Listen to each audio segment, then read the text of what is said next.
पूजा शिवराज पवार वयवर्ष 16 राहणार ओहर असं या विद्यार्थिनीचं नाव आहे। संतप्त नातेवाईकांनी घाटीत कारवाईची मागणी करत मृतदेह ताब्यात घेण्यास नकार दिला।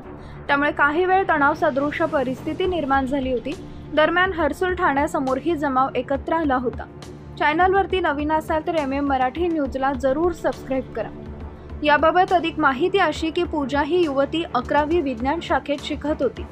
खाजगी शिकवण्यासाठी ती शहरातच राहत होती। सलग सुट्ट्या आणि रक्षाबंधनानिमित्त ती 2 दिवसापूर्वी गावी गेली होती।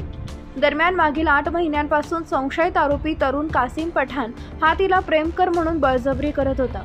ती गावी आल्याची संधी साधून त्यानं तिला पुन्हा त्रास दिला। त्यामुळे तणावातून पूजाने विहिरीत उडी घेऊन आपली जीवन यात्रा संपवली।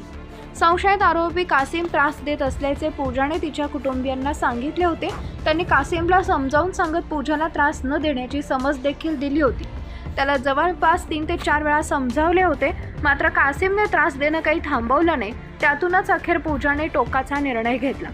हा प्रकार तिच्या नातेवाईकांना समजताच त्यांनी पूजाला विहिरीतून बाहेर काढले।